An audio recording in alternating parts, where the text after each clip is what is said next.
Olá, gente, boa noite. Sejam muito bem-vindos à palestra pública do nosso canal do 14º Seu, o canal da sua Casa Espírita. Não esquecendo de deixar aquele like, aquele comentário para a gente, que é super importante para a gente dar prosseguimento nos nossos trabalhos. Então, hoje, nós vamos começar aqui com uma mensagem do livro Doutrina e Aplicação de Espíritos Diversos. A mensagem é Na Educação Cristã. É uma mensagem de André Luiz. Então, André Luiz vai nos dizer assim: prepara a terra e farás a sementeira, aduba o solo e terás a plantação, lavra a madeira e formarás a utilidade, burila a pedra e encontrarás a estátua divina. Condiciona o barro e a argila, dar-te-á o vaso. Malha a bigorna e o ferro conferir-te-á benefícios. Estuda e aprenderás. Auxilia e colherás o auxílio.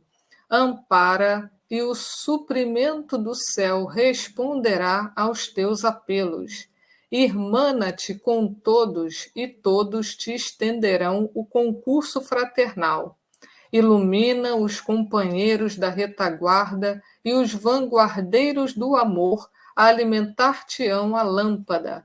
Produze bondade e estímulo em torno de teus passos, e um incentivo do mais alto enriquecer-te-á o celeiro. Acharás o que procuras, colherás o que semeias. Eduquemos nos padrões de Jesus, e o futuro será presidido pela realidade cristã. Ensinar para o bem, através do pensamento, da palavra e do exemplo, é salvar. Em razão desta verdade, o Senhor foi chamado o Divino Mestre, e é ainda por isto que o reino de Deus na terra é obra de educação. André Luiz. Então, agora vamos fazer a nossa prece inicial para, em seguida, apresentarmos a palestrante da noite de hoje. Então, vamos elevar os nossos pensamentos ao alto e agradecer a Deus, nosso Pai, cheio de misericórdia, por mais esse banquete espiritual, por mais essa oportunidade que Ele nos dá de estarmos juntos, reunidos em torno dos ensinos da doutrina espírita e do Evangelho de Jesus. Que o Senhor possa nos iluminar, nos abençoar, abençoar a nossa palestrante da noite de hoje, e que todos esses ensinos nos sirvam para formar nosso caráter e nos ajudar nessa reforma íntima tão necessária. Fica conosco, Senhor, nos amparando, nos auxiliando, hoje e sempre. Que assim seja. Graças a Deus. Então, hoje, a nossa irmã Jurema Célia vai nos falar sobre Eurípides Barçanufo, com o tema Eurípides, o educador de espíritos. Então, que Jesus abençoe a nossa palestrante na noite de hoje. Que a doce paz de Jesus permaneça em nossos corações. Hoje, com imensa alegria e, sobretudo, gratidão em nosso coração, mais uma vez estamos em serviço e a serviço de Jesus, para falar de um espírito que, como educador e como um homem de bem, procurou deixar como exemplo a lei de amor, de justiça e caridade.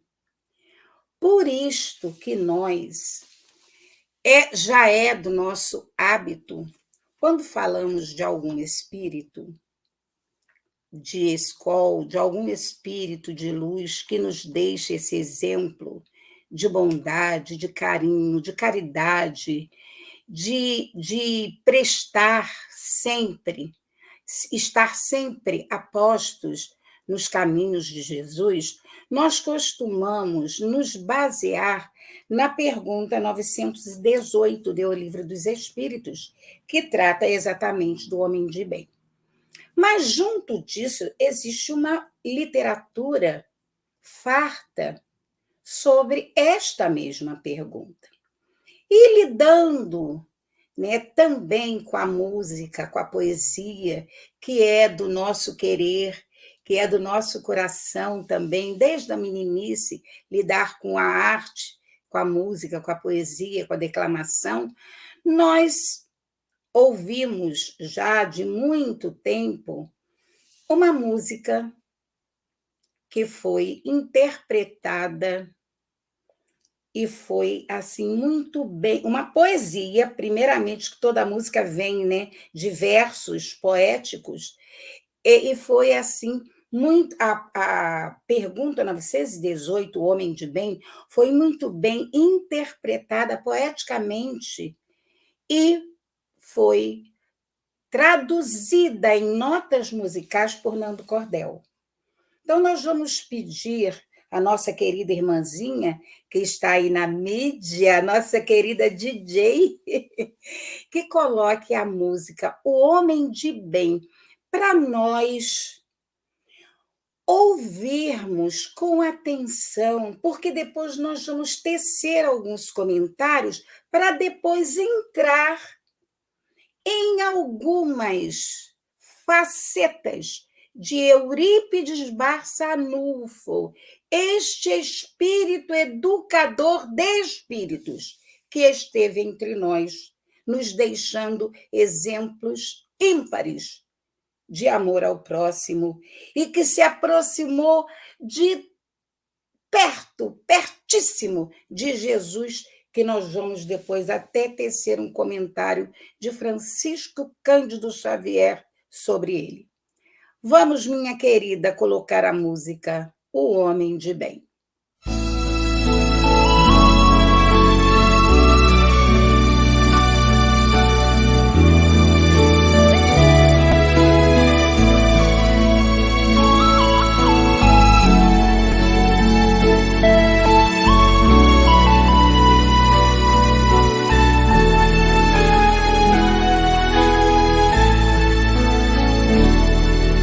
Verdadeiro homem de bem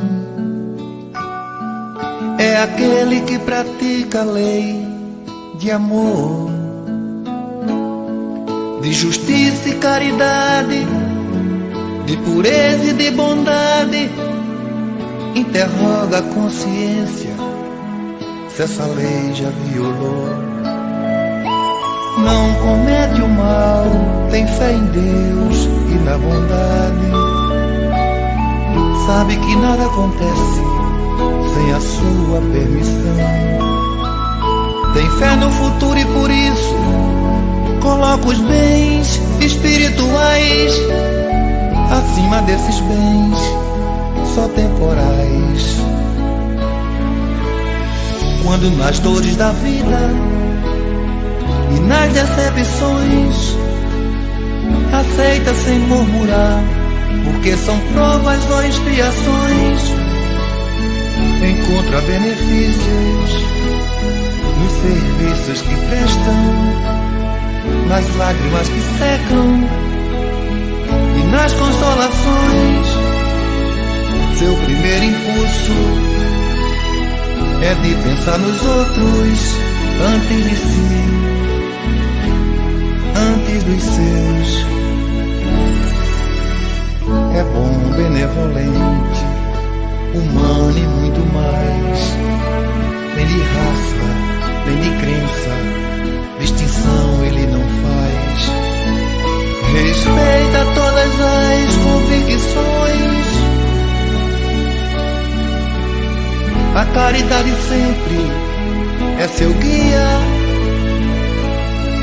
Não tem ódio nem rancor, nem desejo de vingança. A exemplo de Jesus, perdoa todo dia. É indulgente com as fraquezas alheias. procura defeitos nos outros. Estuda suas próprias imperfeições. Trabalha sem cessar para combatê-las. Não se envaidece com a sorte ou com os dons pessoais. Usa, mas não abusa dos bens materiais. Se tem alguns dependentes nas relações sociais, trata com benevolência e muita paz. É um homem de bem, é um homem de bem.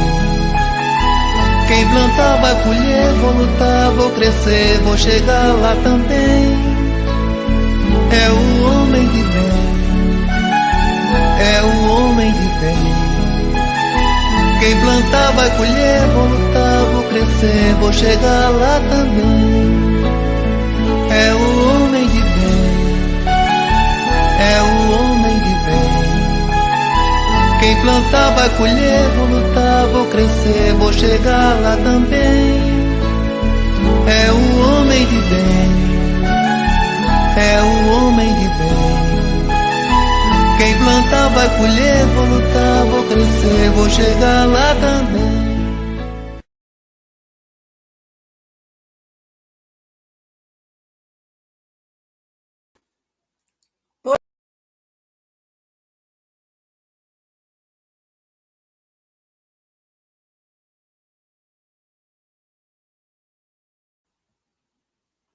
Pois então, a nossa música, ela foi tirada toda da pergunta 918 do Livro dos Espíritos.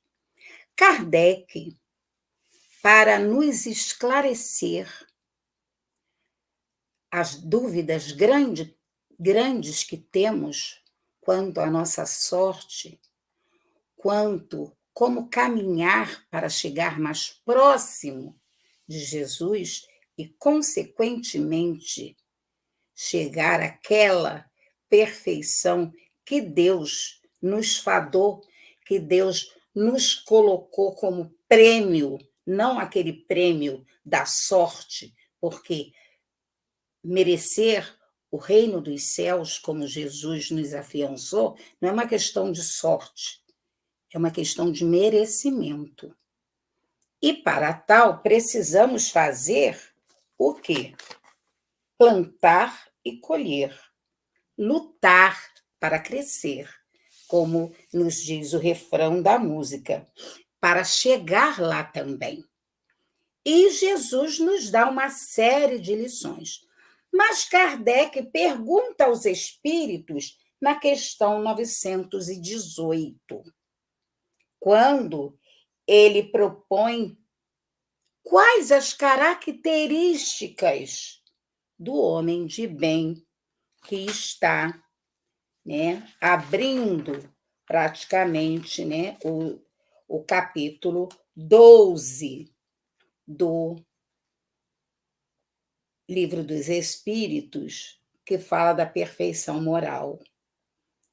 Então, nesse item, características do homem de bem, Kardec pergunta, por que indícios? O que é indício?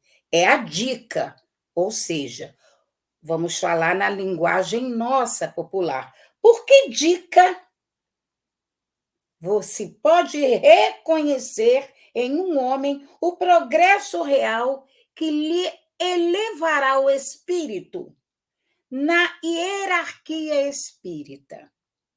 Nós sabemos, está lá a pergunta 100 do Livro dos Espíritos, que começa a nos dizer a hierarquia, espíritos de primeira ordem, de segunda ordem, de terceira ordem. Aí depois, em cada ordem, ele vem dando o quê? Uma série de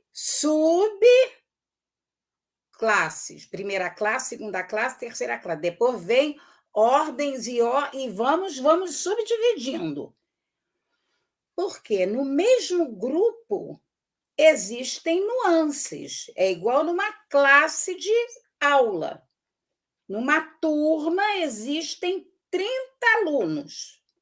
Todos 30 são iguais? O professor é o mesmo. Ele ensina a mesma matéria.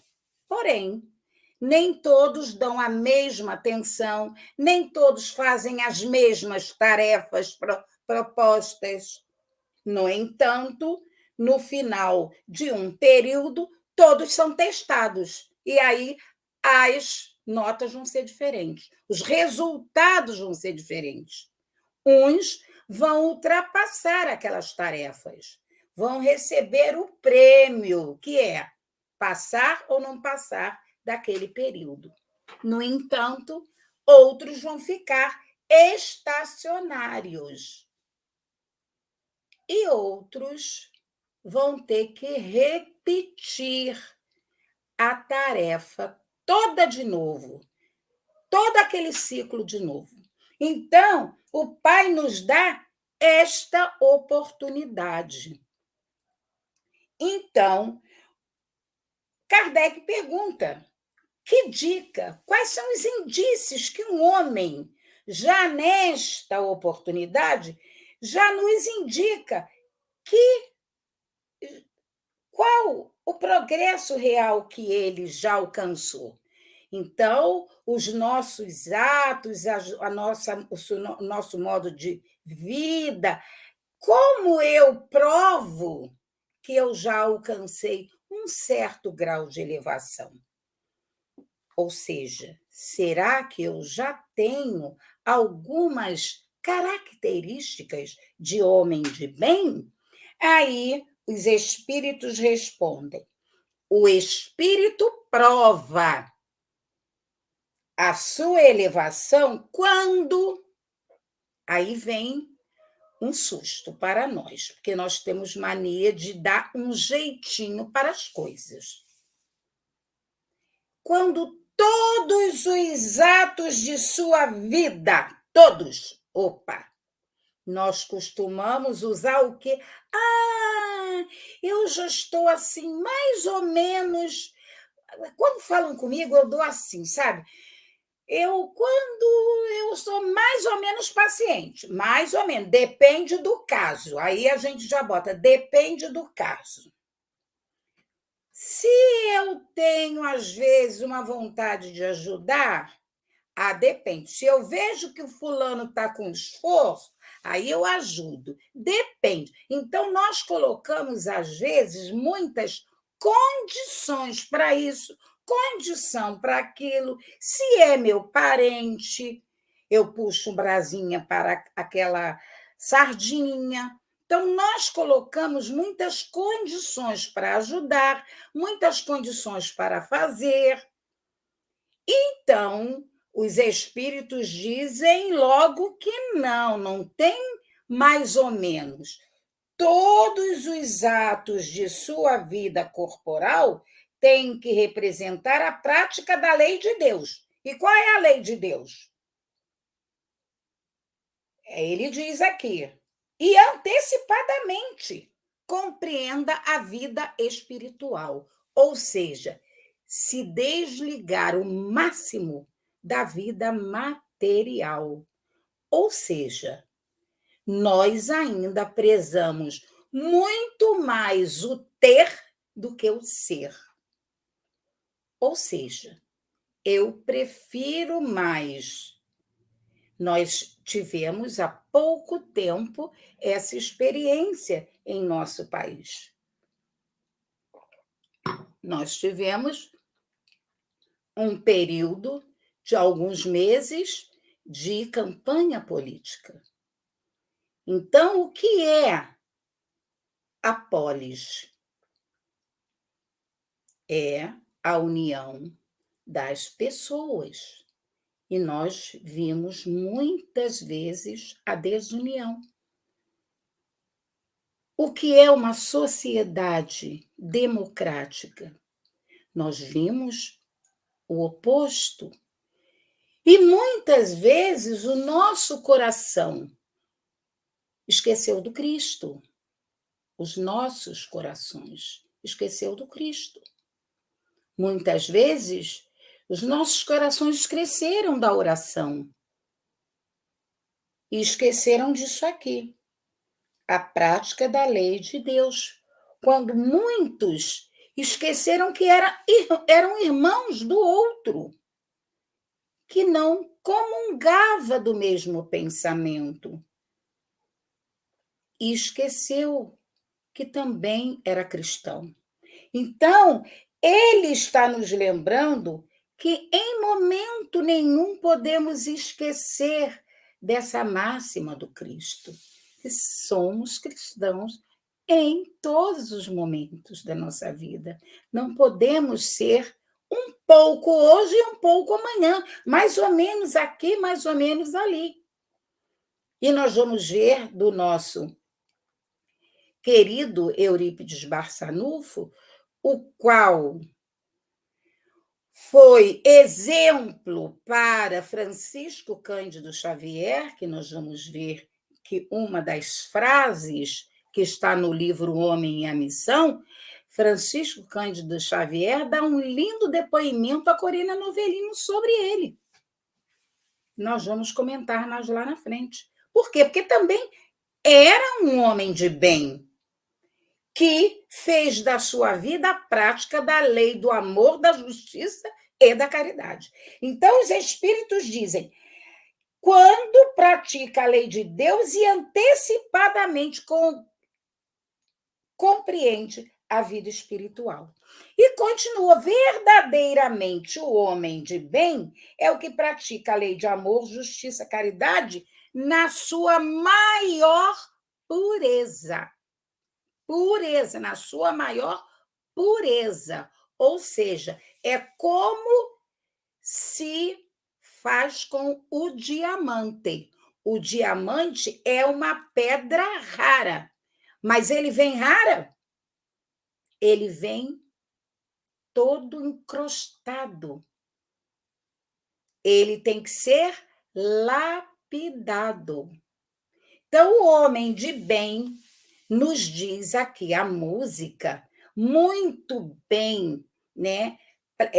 Foi muito, a questão é uma questão grande, nós não vamos poder decliná-la toda por causa do nosso tempo, mas eu tenho certeza que os irmãos já leram inúmeras vezes, porque nós precisamos ler essas questões do Livro dos Espíritos inúmeras vezes, porque nós somos esquecidos, esquecemos mesmo, não por maldade, não por malícia, mas é porque nós ainda vivemos neste mundo coberto de materialidade.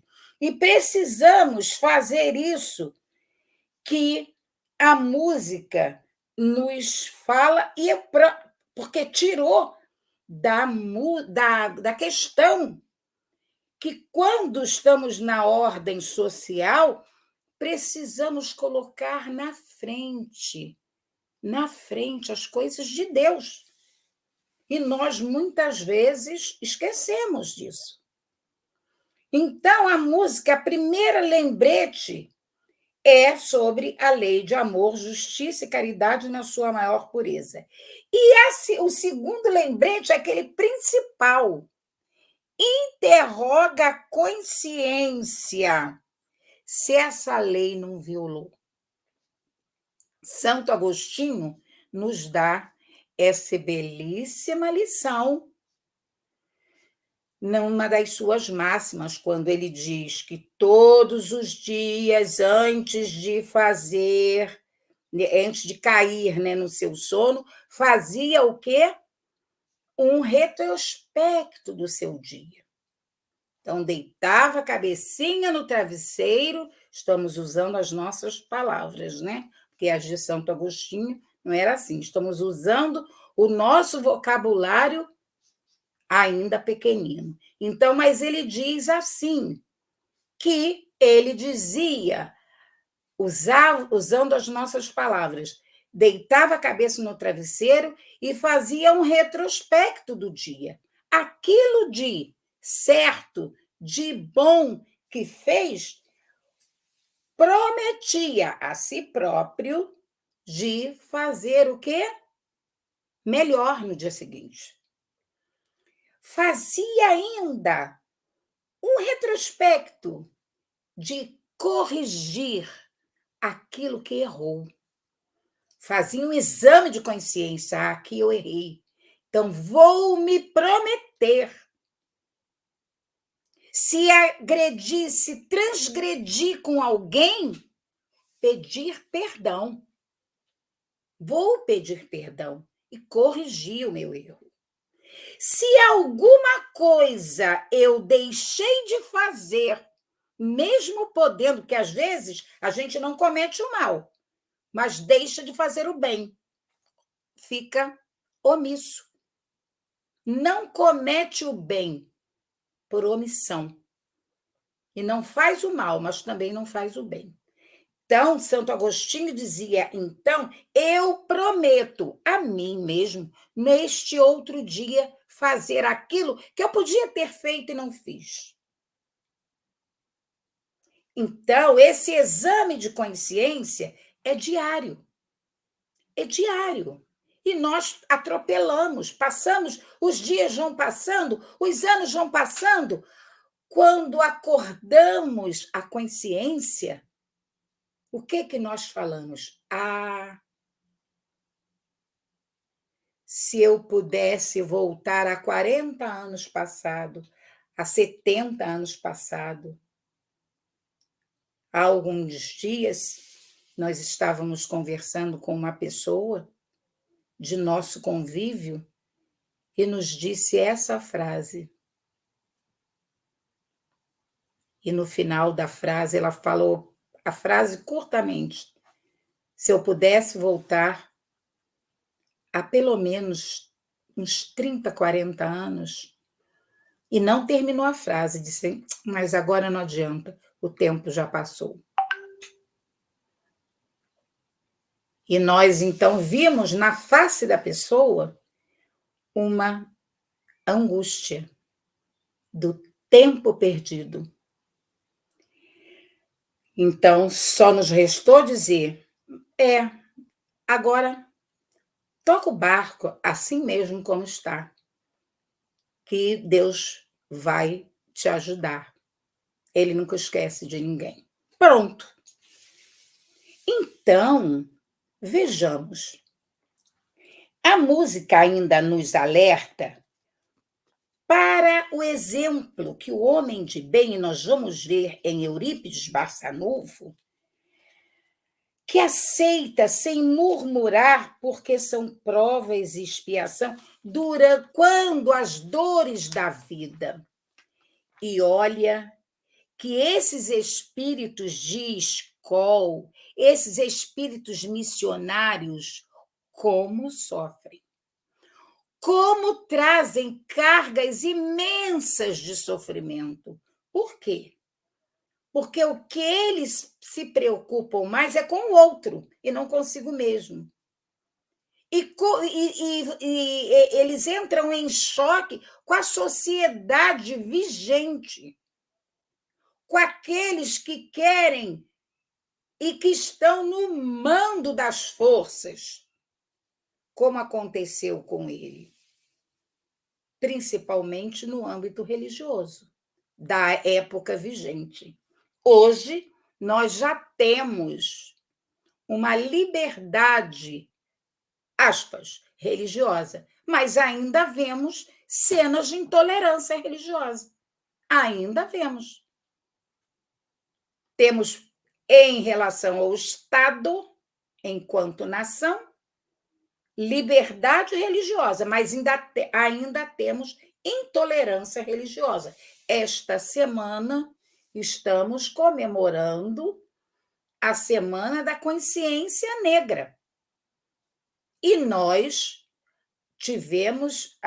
participamos, inclusive, do movimento negro, e até pela nossa formação, e esse movimento fez inúmeras palestras para rememorar as condições dos nossos irmãos quando vieram cativos da África, não entrando em nenhum plano político e nem religioso, mas apenas nas condições sócio que eles adentraram em nossa terra e em outras terras também da nossa América, nas condições de escravos. Logicamente, o homem submetendo o outro homem na condição de escravos. Ora, aquele que tinha a sua religião submeteu o outro à sua religiosidade. Essa religião se transformou num sincretismo religioso. Ele, para se fazer-se a sua religião, ele teve que fazer o quê? Um apanhado, uma conjunção para ele poder sobreviver à sua religiosidade, que deveria ser respeitada, que deve ser respeitada. Mas assim nós encontramos ainda irmãos cristãos desrespeitando a religiosidade do outro irmão. Então, ele diz aqui, mais adiante, estuda as suas próprias imperfeições, ou seja, aquele exame de consciência que já comentamos. Trabalha sem cessar para combatê-las. Aquele exame que já comentamos. Olharmos dentro de nós, fazermos o exame interior, não apontar o dedo em riste para o vizinho, porque eu tenho 3 voltados para mim. E como diz a música na evangelização, o primeiro me diz, você é culpado, se acusa, também serás acusado. O segundo me diz, pare um pouquinho, veja lá dentro que tens escondidinho. O terceiro me diz, calar é melhor. Se acusas, você será 3 vezes pior. Então, quando eu aponto o dedo para o vizinho, ó, eu tenho 3 voltados para mim. Então, esta música, que é toda tirada da pergunta 918, ela vem nos lembrar todas essas características do homem de bem, que nós vamos agora lembrar o grande homem de bem que foi Eurípides Barçanufo. Nossa querida da mídia vai nos colocar um PPT. Nós fizemos um resumo do resumo do resumo, porque falar de Eurípides Barçanufo, nós teríamos aqui, nós já participamos ao longo dos anos de idas e vindas para a cidade de Sacramento e a vizinha Conquista, e a vizinha Pedregulho, que são as 3 cidadezinhas junto à Fazenda Santa Maria, que pertence a Sacramento. Nós fazemos esse trajeto ao longo de 30 anos. E nessas idas e vindas, nós participamos de grupos de estudo de lá. E a vida deste espírito está assim muito documentada, tem um museu imenso sobre a sua vida no Colégio Allan Kardec, na Fazenda Santa Maria e agora no Centro Maria Cantora, no Centro Eurípides Barçanufo, aliás, Chácara Eurípides de Barçanufo, em qualquer lugar que a gente adentre, em Sacramento, em Conquista, em Santa Maria, nós temos documentos fartos sobre Eurípides Barçanufo. Então, falar de Eurípides Barçanufo é assim, precisaríamos de um dia, pelo menos, como já tivemos oportunidade de participar, de um seminário. Então, nós vamos ter aqui o quê? A oportunidade de falar desse espírito, do exemplo dele como homem de bem. Um homem que, numa cidadezinha miúda, pequenina, chamada Sacramento, ele... E como começou essa lida dele? Ele já começou espírita? Muito pelo contrário. As cidades do interior de Minas, principalmente no Triângulo, extremamente católicas. E como o espiritismo chegou lá dentro muito rudimentar, no início do século XX, 1900, 1903, quando foi fundado o primeiro centro espírita lá dentro, mas um pouquinho antes, os fenômenos começaram a borbulhar na Fazenda Santa Maria. Mas o espiritismo, já conhecido na Europa, né, muito antes, a gente sabe disso, alguns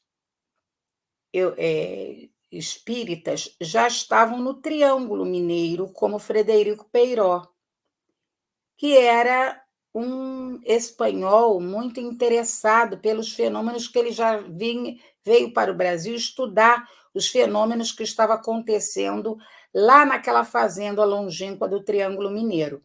Isso para começar. Mas como nós vamos chegar em Eurípides Barçanufo? É que esse dono da fazenda, o tio senhor Mariano, era tio de Eurípides Barçanufo. E era um tio, quase tio-irmão. Por quê? Porque ele tinha quase a mesma idade. Ele era um irmão quase que caçula da mãe de Eurípides. Eles tinham diferença de 4 a 5 anos, aproximadamente, de idade. Então, ele era um jovem, era um tio jovem, e Eurípides ia passar sempre fins de semana, férias, lá na fazenda. Ponto. Então, pode passar. Ele foi um garoto muito precoce, a gente vai dar uma corridinha aqui. Ele estudou tanto o primário quanto o nível de segundo, que hoje seria o ensino médio. Ele estudou muito rápido, muito precoce. Ele, com 10 anos, ele já sabia, ele já tinha fluência em todas as matérias, ele já era aquele aluno que ajudava os professores, era monitor de sala de aula, e rapazinho ele já pertencia à Ordem Vicentina. Pode passar. E já participava de saraus. E logo se destacou, aí até essa placa aí, ela vai ter utilidade mais lá na frente, que nós invertemos. E ele foi logo, já rapaz, ser secretário da Irmandade de São Vicente de Paulo e fundou a Gazeta do Jornal de Sacramento. Pode passar. Mas sempre dentro de uma filosofia de auxiliar os necessitados. Então, já católico, fervorosíssimo, uma mãe fervorosíssima católica, esta família não tinha dentro do seu seio nenhum estudioso, o único era ele. Era uma coisa nata dele, e ele era um autodidata. Ele começou a estudar muito o que hoje nós chamamos de pré-vestibular, se preparar para uma universidade. Naquela época eram poucas as faculdades, era só de direito, engenharia e medicina, né? Estudos mais importantes. E ele tinha verdadeiro sonho de estudar medicina no Rio de Janeiro. E ele se preparou praticamente de menino. Mal ele entrou para o ginasial, ele dormia em cima dos livros para se preparar para a medicina. Mas a mãe sofria de um mal que depois, mais lá na frente, veio se detectar que era problema espiritual. Mas ela tinha umas convulsões, ela tinha uns problemas muito sérios de saúde, que, quando ele já estava para vir para o Rio de Janeiro, já com mala pronta, ele desistiu para ficar cuidando da mãe. Esse sonho, então, foi interrompido. E ele, então, pode passar, ele vai e se une a um conjunto de médicos, outros, vamos chamar da época, não tinha esse nome, mas eram donos de comércio, empresários, e fundam, então, um colégio. Então, aí começa a sua saga de grande professor e grande mestre. Mestre nesse sentido, de instrução. E ele funda, então, o Liceu Sacramentano, em 1902.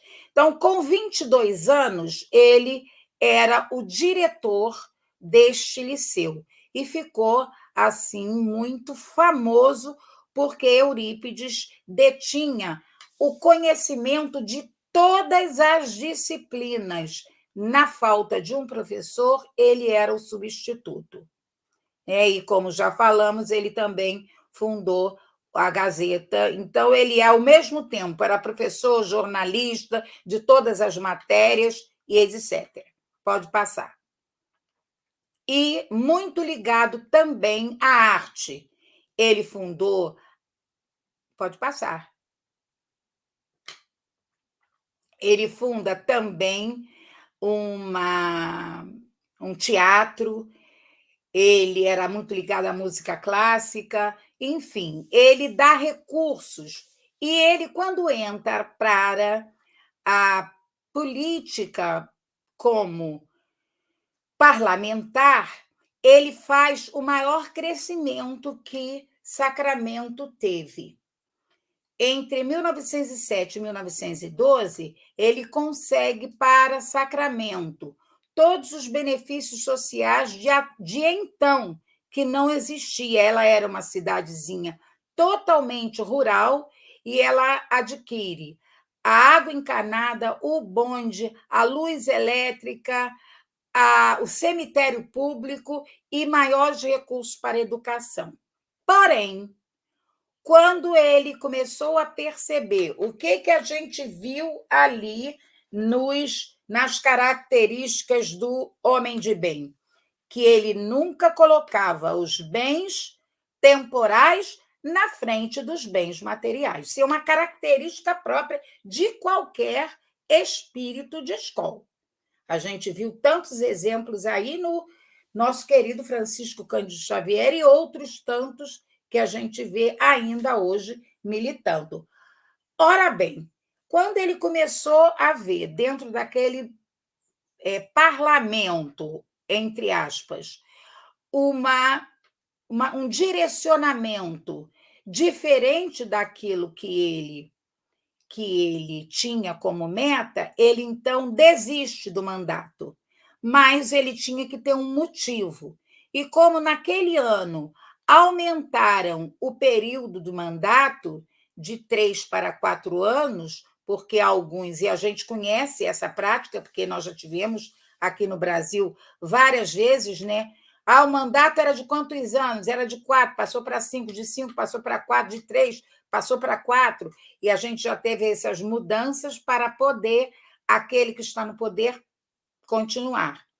Então, ele então pediu dispensa e foi uma ovação geral. O povo não queria deixá-lo sair, mas ele preferiu continuar e ele se dedicou também à farmácia homeopática, porque ele aprendeu pelos livros de homeopatia a fazer. E isso custou a ele também, quando ele se tornou espírita, uma degradação quase que moral, coitado, porque ele respondeu até processo judicial contra a essa prática da medicina, ilegal da medicina. Pode passar.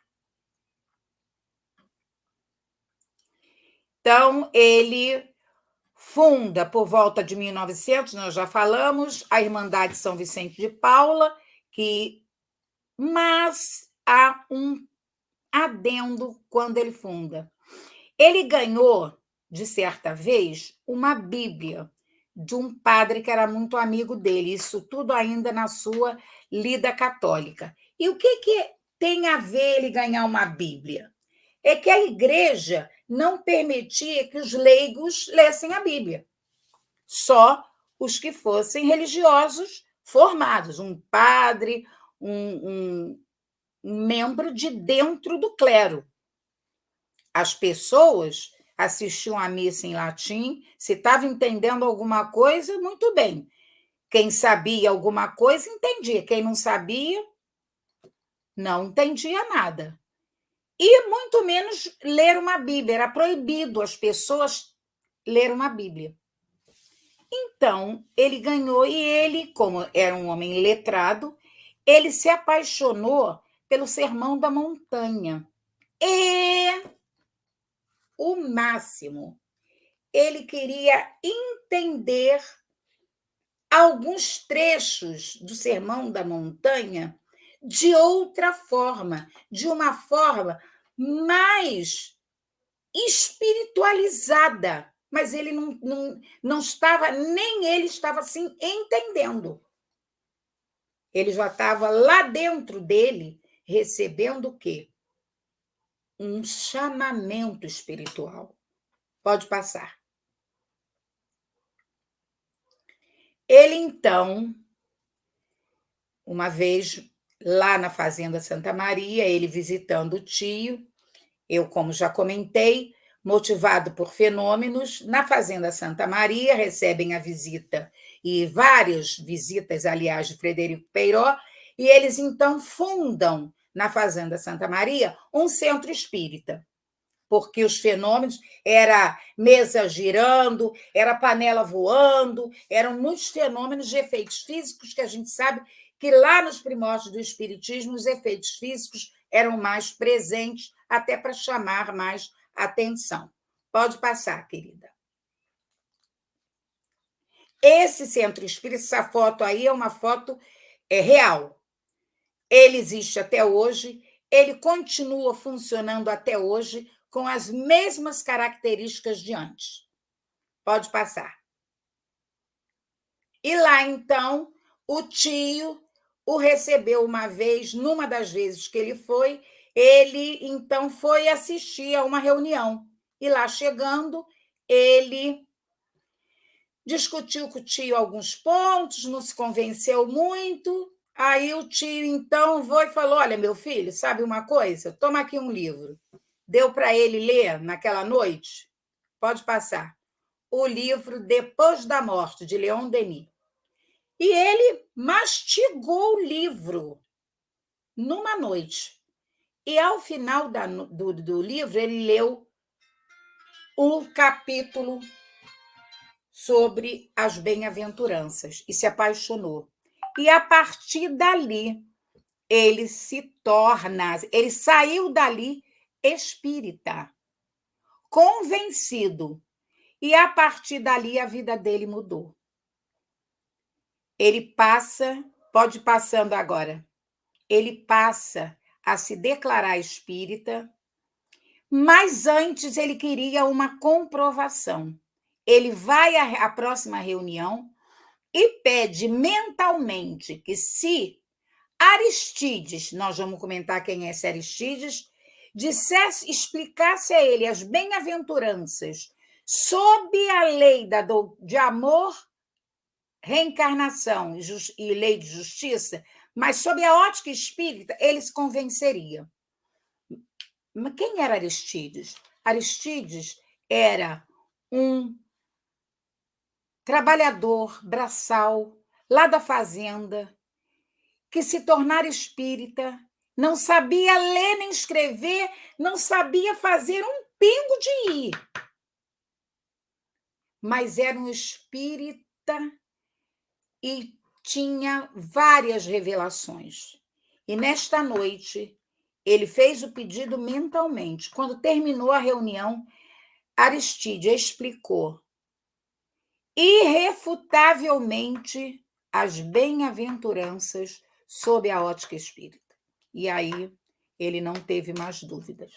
E dali por diante, a vida de Eurípides mudou. E ele pode passar a placa, ele passa, então, a dedicar toda a sua vida. Ele tem o apoio do grupo dos médiuns, mas a sua vida passa a ser também um calvário. A escola o abandonou, ele passa a sofrer, ele passa a sofrer demais, né? O abandono dos amigos, porém, ele tem o apoio de Bezerra de Menezes e de Vicente de Paula, que o acompanharam. Ele teve uma mediunidade reveladora, todos os dons mediúnicos, mas nós vamos citar aqui 2 que marcaram a sua vida, que foi o desdobramento e as cirurgias espirituais, mesmo desdobrados. E num dos desdobramentos, ele faz um parto à distância. Ele estava na sala, dando aula, e ele sente o pedido, um pai desesperado vindo a cavalo, porque a criança já estava em sofrimento, a mãe não iria resistir. E ele abaixa a cabeça, as crianças já estavam acostumadas, os alunos, quando ele abaixava a cabeça. Ele se desloca, vai lá, faz o parto e volta. Atende a criança, já está bem. Quando ele está na sala, o moço chega a cavalo pedindo. Ele diz, pode voltar que a criança já está bem. E outros fatos que denotam a grandeza desse espírito. E um dos fatos que está narrado também no A Vida Escreve, por Francisco Cândido Xavier, foi quando ele estava na beira do rio Borá, um dos rios que ele passava fazendo suas meditações, que ele sempre ia ali orar. Ele está ali, é um recado para todos nós. Ele está orando e, de repente, ele vê o corpo se deslocando, subindo, e ele olha lá no alto daquele monte, ele vê o rosto enevoado de Cristo, e as lágrimas descendo, e ele pergunta, Senhor, por que choras? Nós estamos diminuindo o texto. Está no livro A Vida Escreve. Ele diz, por que choras, Senhor? Pelos deserdados, pelos aqueles que estão sofrendo nos leitos, nas ruas, sem ter o teto para morar, uma comida para comer. Não, meu filho, eu choro por aqueles que já conhecem o Evangelho e não praticam. Então, meus queridos irmãos, que nós possamos mirar nossa vida na vida desses homens que passaram por aqui e nos deixaram exemplos de amor. Pode passar, como Eurípides Barçanufo, que o próprio Vicente de Paula vem em comunicação mediúnica para lhe dizer, já pensou de lhe dizer que era chegada a sua hora, pode mudar. Então, no momento, pode mudar. Ele dizer para ele, meu filho, é chegada o seu momento, pode passar. É chegado o seu momento, pode passar. A sua missão está cumprida e chega a sua hora de revelar, pode passar. Então, Eurípides, totalmente envolvido, ele cria muito antes de desencarnar, o culto das 9 horas. Esse culto existe até hoje. Todos que vão lá em caravana participam desse culto. E eles sempre pedem, podem fazê-lo em casa também, porque em casa nós recebemos, eu sou testemunha desse momento. Todas as quartas-feiras eu faço. Mas lá é feito todos os dias, às 9 horas da manhã. E durante as orações lá, na época de Eurípides, os espíritos ampliavam os sons e toda a cidade ouvia as preces proferidas. Não existia microfone, não existia alto-falante. E de longe as pessoas ouviam. Pode passar. Então, esse espírito cruzou uma cruz imensa quando o colégio teve que ser fechado. Mas depois, com o decorrer do tempo, ele continuou e hoje o colégio está lá. Continua em serviço, em trabalho. Tem a sede, que hoje abriga um centro espírita, Fé e Caridade, e lá onde é o colégio, que funciona como um colégio espírita, onde tem como conteúdo, toda quarta-feira tem o Evangelho, segundo o Espiritismo, tem o estudo do Evangelho, evangelização espírita. Então, ele deixou este legado para todos nós. Pode passar. Então, aqui nós colocamos a parte onde ele entra em estado de alteração e Vicente de Paula, seu mentor espiritual, vem buscá-lo. Então, é muito merecimento. E o trecho aqui do livro O Homem e a Missão, que é o livro que deu origem ao conhecimento para todos nós, é de Corina Novellino, que ela leva a proposta, quando ela pegou os rascunhos, toda a documentação da vida de Eurípides, e leva para Francisco Cândido Xavier. Perguntou a ele o que ele achava dela levar a lume os episódios do dia a dia do iluminado, que constasse, né, do bem, da verdade, da justiça. Aí Chico diz para ela, é um patrimônio, e escrever sobre a vida de Eurípides, você vai escrever como seria quase o mesmo que fazer a biografia de Jesus. Escreva, minha filha. Então, palavras de Francisco Cândido Xavier. Então, o livro Eurípides, O Homem e a Missão, é um livro que nós sempre trazemos como livro de cabeceira. Todas as vezes que estamos com os nossos corações aflitos, com os nossos corações confusos, diante da lida, nós pegamos esse livro e lemos pelo menos o introito dele, para ver que é muito pouco ainda o que fazemos.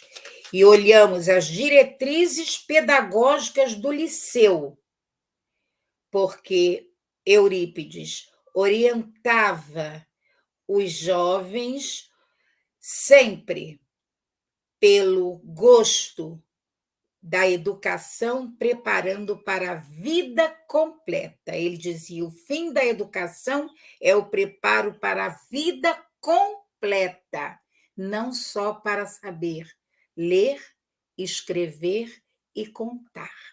É saber ser um homem de bem. Isso é que era importante nele.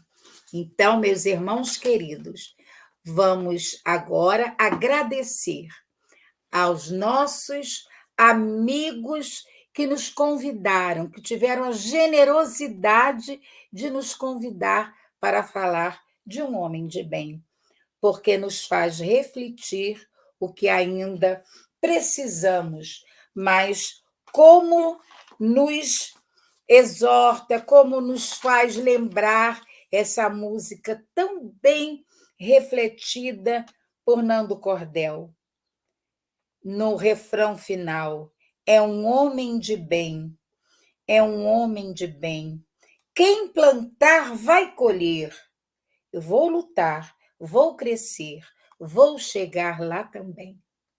Então, queridos, que a doce paz de Jesus, desse Espírito querido, rodeado de outros espíritos amigos, como Dr. Bezerra e Vicente de Paulo, possa continuar nos orientando, nos cercando, nos orientando, nos abençoando.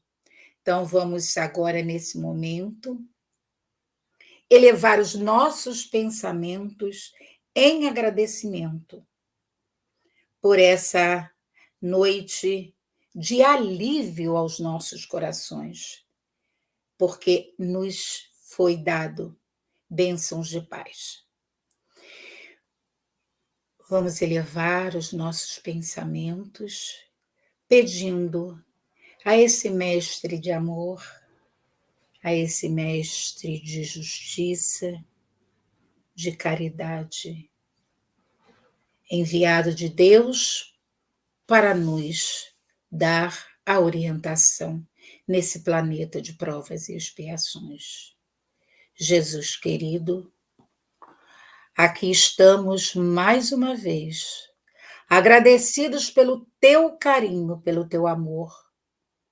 Sobretudo, Senhor, pelas bênçãos de paz, de harmonia, pelos conhecimentos que nos trouxe, Senhor, através desse Espírito querido, Eurípides Barçanufo, um educador de almas, educador de espíritos, educador de pessoas que, quando estava aqui na Terra, deixou um legado. Legado este que até hoje está plantado nas terras sacramentanas. Cada criança que adentra ao educandário que existe até hoje, e cada pessoa que pisa no Colégio Allan Kardec, que abraça lá na chácara aquela árvore, que adentra aquele quarto que lhe pertenceu, sente ainda, Senhor, a sua energia pungente no coração. E para onde vai, leva a sua energia. Por isso, Senhor, estamos aqui com o nosso coração jubiloso, agradecido e em espíritos de joelhos por esta noite de amor, harmonia e paz. E a vocês, irmãos queridos, levem nos corações essa energia provinda, não de nossas palavras, mas provindas da energia sacramentana trazida de Eurípides Barçanufo e toda a sua egrégora espiritual. Paz, muita paz a todos vocês. Graças a Deus.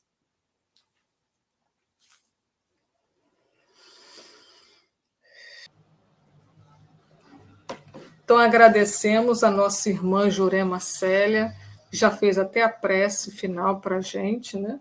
Então, agradecemos de coração pela presença dela aqui no nosso canal, por essa palestra, por esses ensinos sobre Eurípides Barçanufo, e aproveitamos para as despedidas e para falar da palestra da semana que vem. Vocês não faltem, não percam. No dia 26 de novembro, próximo sábado, estaremos aqui de volta às 20 horas com o expositor Sérgio Bezerra, nosso querido Serginho, que vai falar sobre o tema O Evangelho na Construção da Paz na Família e na Sociedade. Um tema maravilhoso, não percam.